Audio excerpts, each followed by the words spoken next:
De Pablo a los...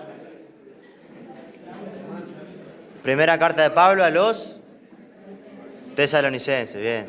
Seguimos estudiando esta hermosa carta y hoy nos vamos a meter en el capítulo 2, como usted ve ahí en pantalla, del versículo 1 al 6, y leemos juntos. Y como siempre decimos, nos ponemos de pie en reverencia a la palabra del Señor y leemos. Dice así: porque vosotros mismos sabéis, hermanos, que nuestra visita a vosotros no resultó vana, pues habiendo antes padecido y sido ultrajados en Filipos, como sabéis, tuvimos denuedo en nuestro Dios para anunciaros el Evangelio de Dios en medio de gran oposición. Porque nuestra exhortación no procedió de error, ni de impureza, ni fue por engaño, sino que según fuimos aprobados por Dios para que se nos confiase el Evangelio, así hablamos, no como para agradar a los hombres, sino a Dios, que prueba nuestros corazones. Porque nunca usamos de palabras lisonjeras, como sabéis, ni encubrimos avaricia. Dios es testigo, ni buscamos gloria de los hombres, ni de vosotros, ni de otros, aunque podíamos seros carga como apóstoles de Cristo. Señor, gracias por este tiempo y espacio que tenemos de poder meditar en tu palabra.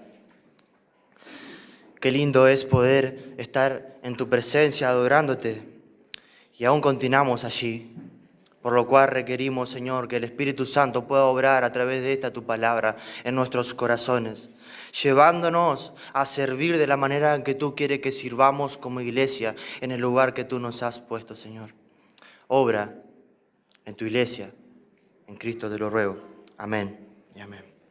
Pueden sentarse, mis hermanos, si usted lo quiere hacer.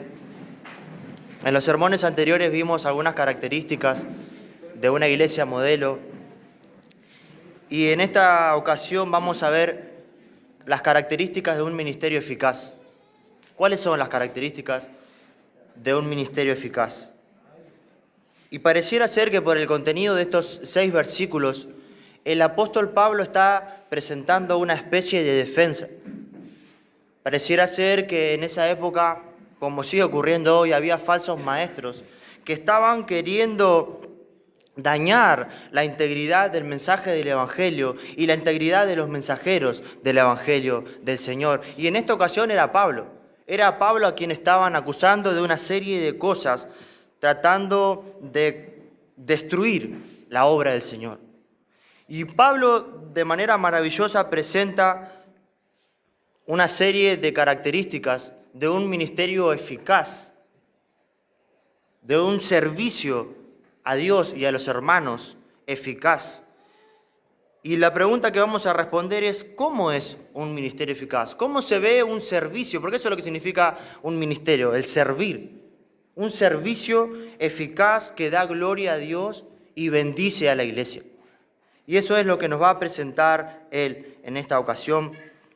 Y en primer lugar vamos a ver que la principal característica o una de las características de un ministerio eficaz es que tiene confianza en el poder de Dios.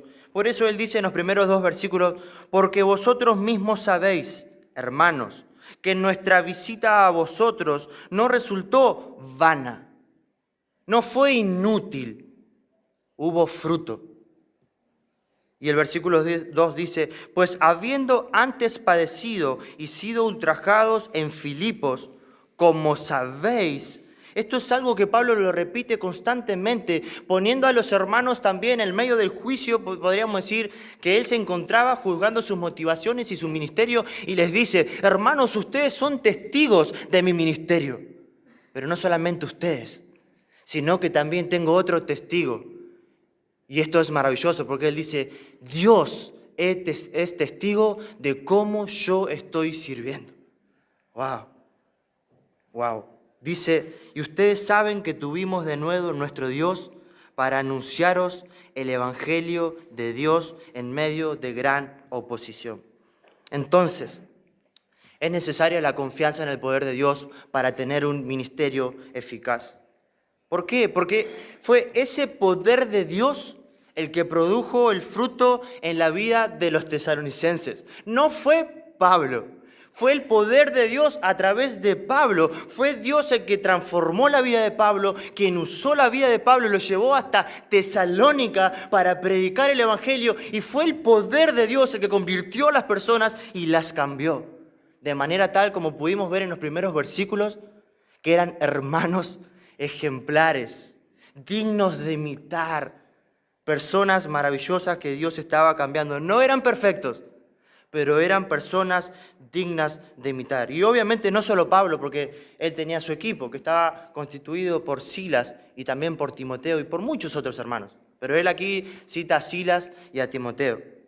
Ahora, hermanos, es interesante y es importante poder confiar en el poder de Dios cuando estamos sirviendo.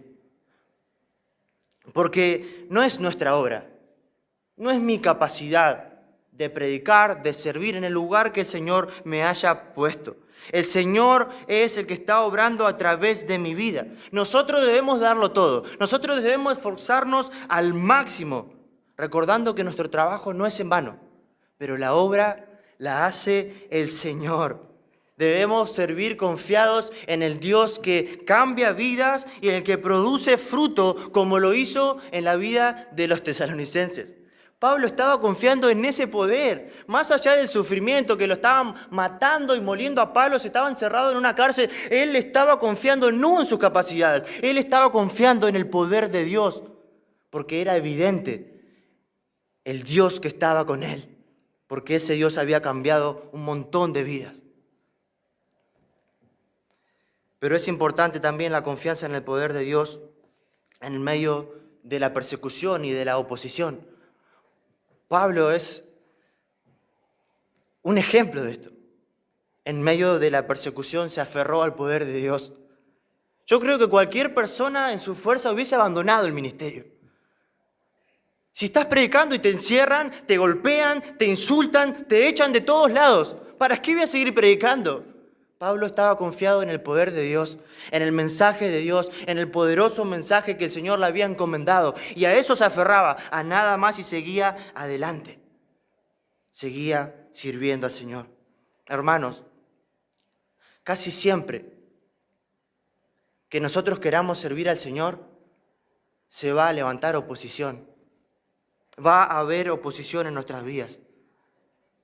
Principalmente porque el enemigo de nuestras almas, él quiere que le sirvamos a él. Él quiere que nuestra vida esté no pensando en Dios, en servir a la iglesia, en dar todo nuestro ser al servicio del Señor, sino quiere que nos involucremos en el placer, en el entretenimiento, en los placeres mundanos. Ese es nuestro principal enemigo. Tenemos una oposición delante nuestro. Y también tenemos muchas oposiciones, hay veces, en nuestra familia, en la sociedad, en el trabajo. Pero, ¿sabes qué? Hay algo que tenemos que saber, que más allá de cualquier oposición, nuestro Dios es más fuerte que cualquier hombre, persona y persecución. Y esa es la confianza de Pablo. Él estaba confiado en el poder del Señor y seguía sirviendo. Seguía sirviendo al Señor junto a Silas y a Timoteo. Ahora también es importante la confianza en el poder de Dios, porque ese poder de Dios es el que fortalece a las personas en medio del sufrimiento. Ese es el poder de Dios que llena de valor a las personas para seguir predicando el Evangelio y para seguir sirviendo. Y Pablo es un ejemplo. Donde iba lo echaban, donde iba lo querían encarcelar, donde iba lo molían a palos por predicar el Evangelio. Sin embargo, él estaba aferrado a ese poder de Dios que lo fortalecía vez tras vez. Cuando ustedes leen las cartas que escribió Pablo, cuando usted lee Hechos de los Apóstoles y no es Pablo, no es un hombre que está sirviendo, es Dios usando a ese hombre. Cualquier ser humano no podría soportar eso. No podríamos soportar. Es el poder de Dios que está fortaleciendo. El Señor es el que nos fortalece en medio del sufrimiento, en medio del dolor. El Señor está a nuestro lado, no estamos solos. Él entiende nuestro sufrimiento, Él entiende nuestro dolor porque le estamos sirviendo a Él y Él es el que nos va a capacitar para seguir, para avanzar. Él es el que está permitiendo distintas situaciones y quizás sean dolorosas en nuestras vidas para moldearnos, para enseñarnos algo, para que luego que pasemos ese proceso podamos enseñar a otros, fortalecer a otros, consolar a otros. Es el poder de Dios del cual nosotros debemos depender. Así que, mi hermano, no bajes tus brazos. Sigue adelante sirviendo al Señor. Confía en Él, confía en su poder. Confiemos en Él. Ahora, la segunda característica de un ministerio eficaz es el compromiso con la verdad. Y esto es algo innegable, indudable en la vida y ministerio de Pablo y de los hermanos. Tenían un compromiso con la verdad que nadie se lo iba a quitar. Y ese compromiso se veía evidenciado en sus palabras, se veía evidenciado en sus motivaciones y se veía evidenciado en sus propias vidas, en las vidas de las personas que están sirviendo. Eso es lo que él les dice. Hermanos, yo estoy confiado en el poder de Dios, por eso es que estoy sirviendo. Pero yo también tengo un compromiso con Dios. Y ustedes lo han visto, ustedes son testigos, hermanos. Más allá que estén escuchando a ciertos falsos maestros que andan dando vuelta ahí, queriendo dañar mi reputación y el mensaje del Evangelio, ustedes saben cómo yo he vivido. He dado evidencias con mi vida, cómo debe vivir y servir un ministro del Señor. Y él dice en el versículo 3, porque nuestra exhortación no procedió de error, ni de impureza, ni fue por engaño. El compromiso con la verdad se evidencia en palabras y él dice que no procedió del error, su servicio, su ministerio, su enseñanza. Y el error, esta palabra tiene la idea de andar errante, de andar de acá para allá sin un rumbo, sin una dirección. El mensaje que Pablo llevaba a todas las regiones y lugares no era lo que a él le parecía. No era lo que a él le gustaba, no eran sus emociones, no eran sus experiencias. El mensaje de Pablo tenía una sola dirección y la dirección del mensaje de Pablo era Cristo, apuntar a Cristo y a que las personas sean santificadas, puedan ser cambiadas y puedan ser transformadas por la palabra de Dios. En la palabra de Dios estaba basado el ministerio de Pablo. Ahora, hoy nosotros podemos escuchar mensajes que están basados en la prosperidad económica. Entonces te dice, sí, sembrá, sembrá, sembrá, trae el sobre dorado, plateado, sembrá, sembrá, y el Señor te va a prosperar, prosperar. Sí, el Señor nos quiere prosperar, así como prosperan nuestras almas. Pero ese no es el punto principal de los mensajes de la iglesia. Usted puede escuchar mensajes basados en el éxito personal. Sí, que vos sos un campeón y vos tenés que ser el mejor. Sacá a ese campeón que está dentro de ti. Pero ¿saben qué? Todos esos mensajes, como el de la sanidad interior, el de la autoestima, eleva tu autoestima, sigue tu corazón, todo eso no conduce a Cristo. Todo eso no conduce a vivir vidas santificadas. Todo eso conduce a la codicia. Todo eso conduce al egoísmo, a pensar en mí mismo, a querer buscar que todos me reconozcan y que me den el aplauso. A eso conducen esos mensajes. Y estos mensajes atraen muchas personas. Juntan grandes multitudes. Pero lo triste es que esos mensajes no salvan. Esos mensajes no cambian las vidas de las personas. Y yo puedo dar testimonio de eso. De los lugares que venimos, muchos de nosotros también podemos dar testimonio. Nuestras vidas no eran cambiadas. Las vidas solamente pueden ser cambiadas cuando se predica y cuando se enseña la palabra de Dios. Solamente es la palabra de Dios la que puede cambiar vidas. Entonces aquí nosotros podemos ver cuán importante es para nosotros, en el lugar que estemos sirviendo, que nuestro servicio esté basado en la palabra de Dios. No en mis opiniones, no en lo que dice el mundo, no en mis experiencias, sino que esté basado en lo que Dios dice en su palabra. Ahora Pablo sigue diciendo, no he servido ante ustedes con impureza. Pablo está diciendo que aquí que no procedió con impurezas. Y el sentido en el contexto de esta palabra habla de impureza sexual. En esa época en la que Pablo escribe, los cultos de las sectas incluían que para que vos tengas una relación cercana con los dioses de esa época, vos tenías que tener relaciones con las prostitutas que se encontraban en los templos o con los líderes religiosos. Y Pablo le está diciendo, ¿saben qué, hermano? Ustedes están equivocados. Esos que andan hablando están equivocados. Yo no vine acá buscando sacar provecho para aprovecharme de las mujeres. Esa no es mi motivación. Y ustedes son testigos de eso. Y Dios es testigo de esto. Esto lo podemos ver hoy.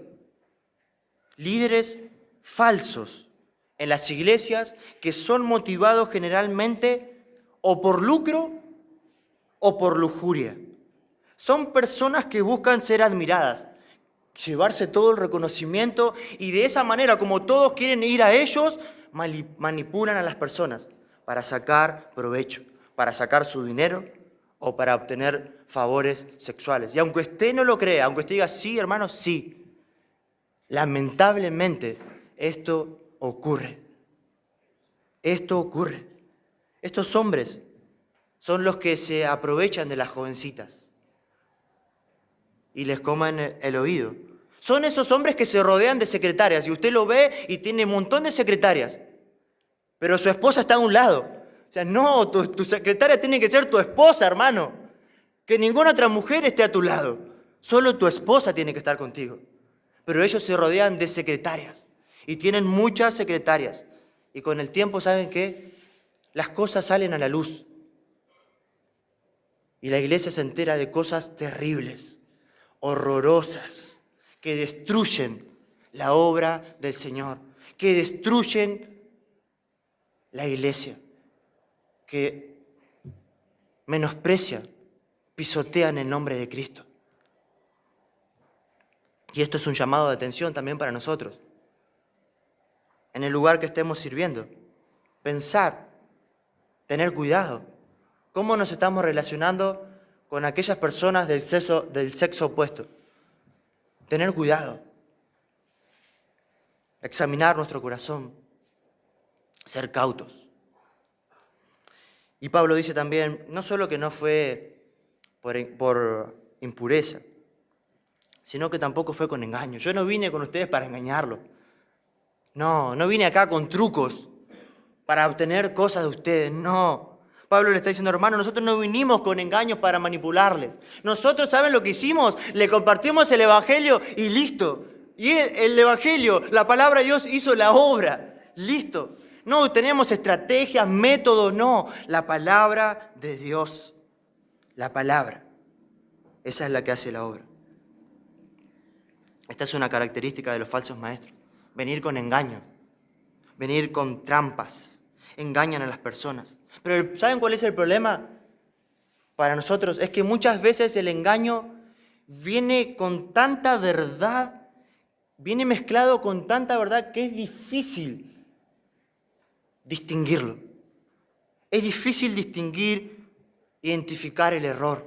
Por eso es que estos hombres son tan eficaces, porque las personas no tienen discernimiento. Es como el gel de las hormigas. ¿Quiénes han comprado ese gel que viene en las jeringuitas? Si usted no ha leído la composición, hágalo después. Y usted va a leer la composición de ese gel, de ese veneno, y dice 98% materiales inertes, o sea, nada, y 2% veneno. Ese 2% es capaz de matar a las hormigas. El 98% atrae a las hormigas y el 2% las liquida. Así es el engaño. Así funciona el engaño. Pareciera que tiene verdad, pero cuando llegaste, te mató, te destruyó. Pablo les dice, hermano, ustedes me conocen a mí. Qué impresionante poder decir eso. Hermanos, ustedes me conocen. No lo hacía por orgullo, porque los hermanos lo conocían. Y él era honesto, tenía integridad en su vida. Y podía decir esto, aunque nosotros podamos decir esto. Hermanos, ustedes me conocen como yo estoy sirviendo. Dios es testigo de cómo yo estoy sirviendo. Ustedes vienen a mi casa, ven cómo yo vivo, me pueden ver, no oculto nada, no hay nada que ocultar acá. Ustedes saben todo. Y Él les dice, yo fui aprobado por Dios para servir. No piensen que vengo porque tuve ahí un éxtasis y me levanté y... No. El Señor me aprobó, dice. Fui aprobado por Dios, versículo 4. Según fuimos aprobados por Dios para que se nos confiase el Evangelio. Pablo le está diciendo, hermanos, yo pasé el control de calidad, como se hace en las empresas a los productos. El Señor me probó, pasé por un momento de exámenes, de pruebas constantes en mi vida y el Señor me vio que estaba aprobado para servirle. Pasé por ese proceso. Hermanos, Pablo fue llamado a ser apóstol. El Señor lo llamó. Pero además de eso, la iglesia confirmó su llamado. Lo mismo que Silas y Timoteo. No es que eran cualquier hombres que andaban por ahí dando vueltas y Pablo dijo, bueno, vengan, dale, vamos. No.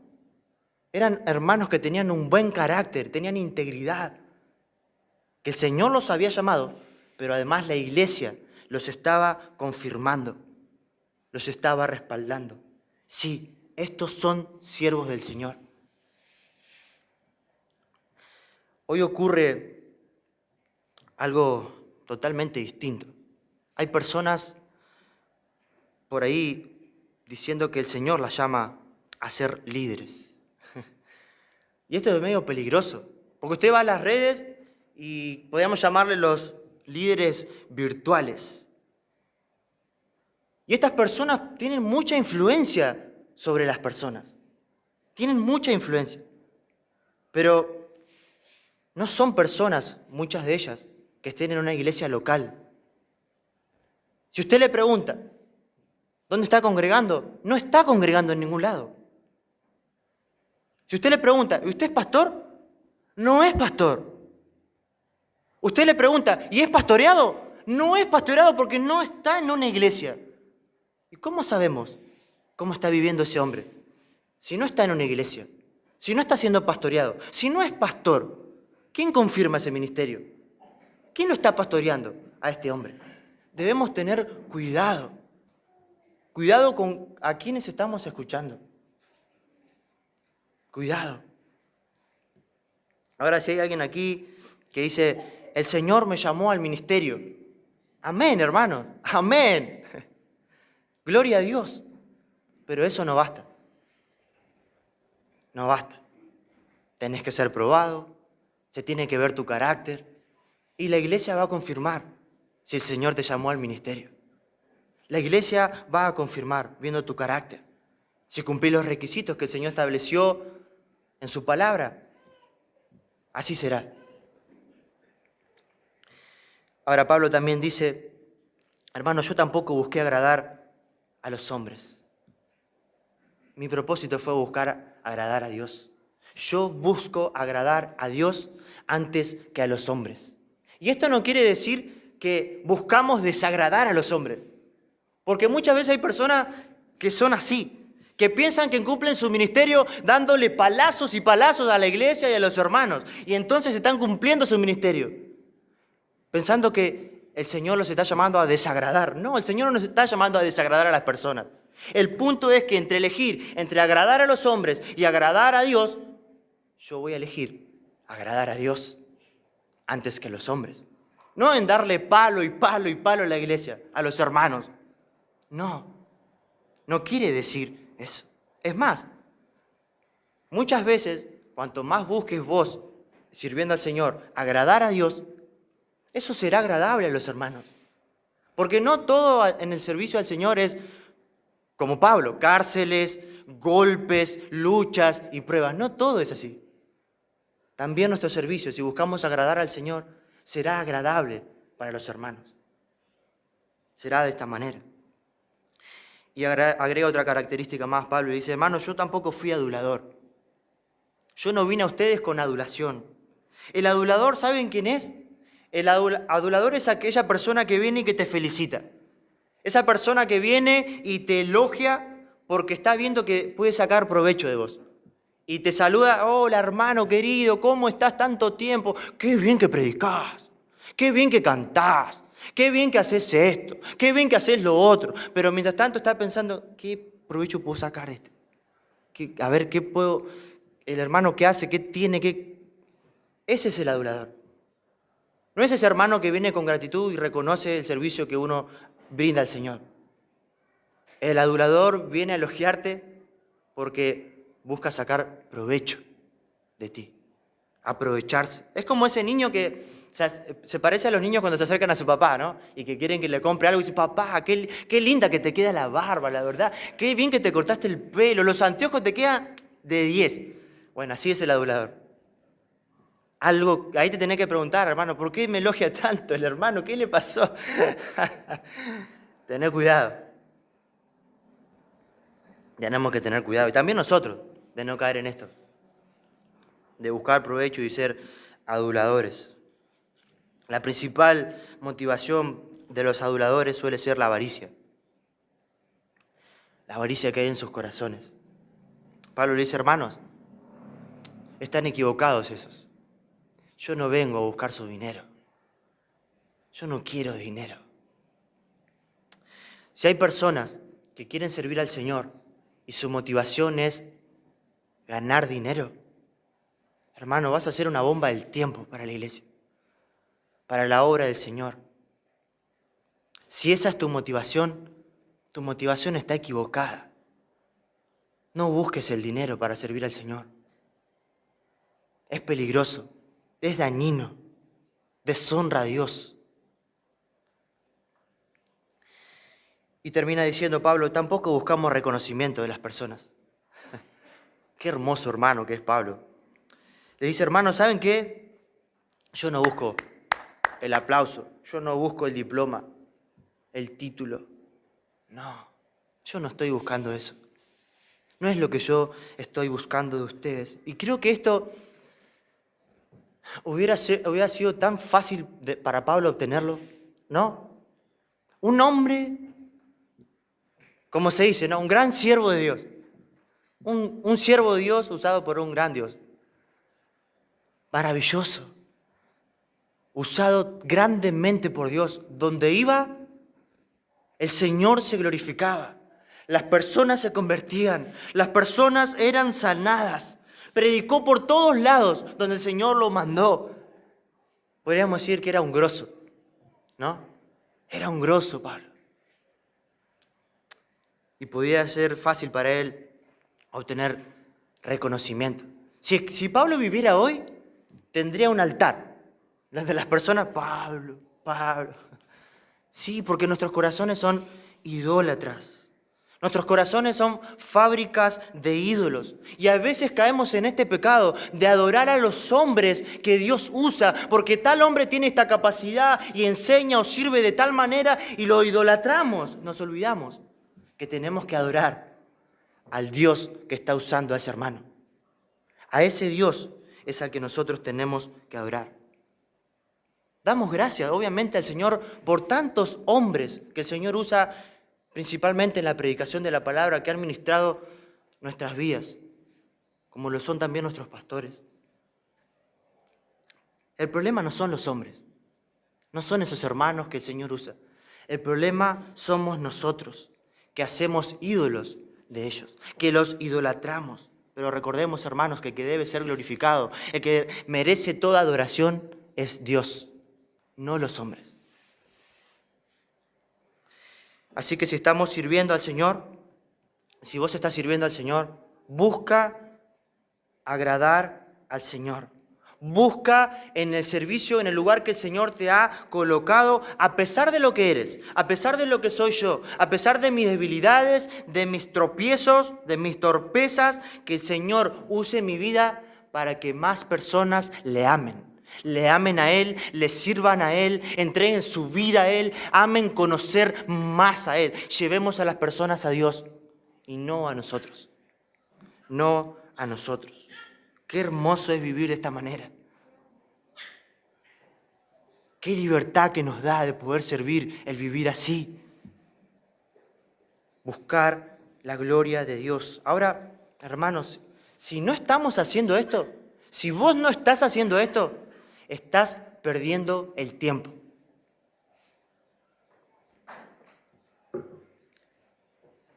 Estás perdiendo el tiempo. Se dice que en un cumpleaños había dos niñitos, dos hermanitos. Y estaba el que cumplía años y el otro. El que no cumplía años estaba viendo que al hermano le traían regalos. Todos lo abrazaban, qué feliz cumpleaños. Le hacían fiesta. Todo giraba en torno al hermano. A lo que este se puso loco y quería llamar la atención sobre él. Entonces empezaba a gritar, tiraba todo, agarraba a las personas. Y había un hombre ahí que lo estaba mirando fijo y se estaba indignando hasta que no aguantó, agarró, se acercó, lo miró y le dijo: nene, esta no es tu fiesta. Esta no es tu fiesta. Hermanos, si nosotros vamos a estar sirviendo al Señor, esta no es nuestra fiesta. No queramos ser el centro de todas las cosas.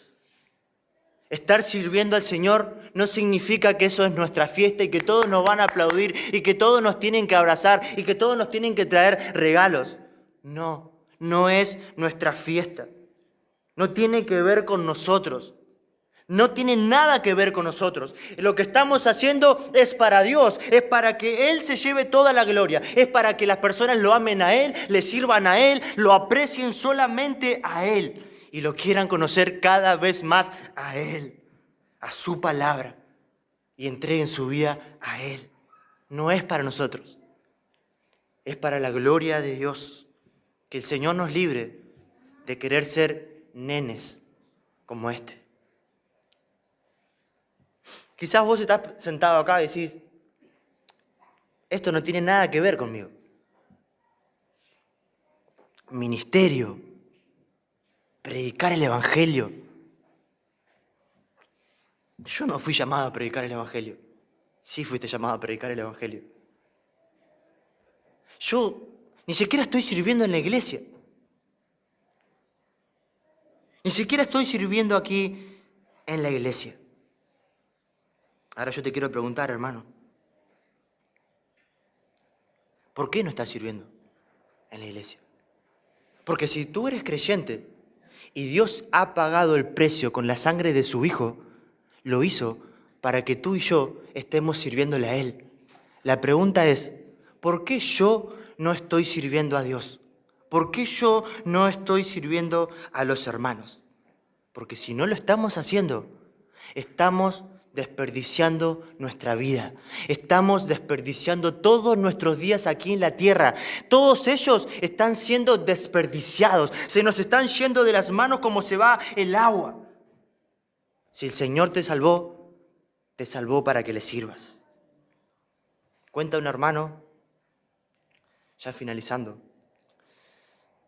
que fue a hablar con otro hermano que estaba a punto de morir. Estaba postrado, ya estaba por morir. Los últimos segundos de su vida. Y se acercó para charlar con él. ¿Y sabe lo que escuchó decir de este hermano? No escuchó decir: no sé por qué no hice más horas extras. No sé por qué no me compré el 0 kilómetros si lo podía hacer. No sé por qué no me compré eso que tanto quería.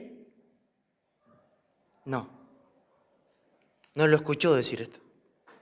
Dice él que tristemente lo escuchó decir: ¿por qué no viví para mi Señor? ¿Por qué no le entregué toda la vida que Él pagó con ese precio de sangre para servirle a Él? ¿Por qué no serví más a mi esposa? ¿Por qué no serví más a mis hijos? ¿Por qué no le mostré que en este mundo no hay nada más importante que servir al Señor y amar su palabra?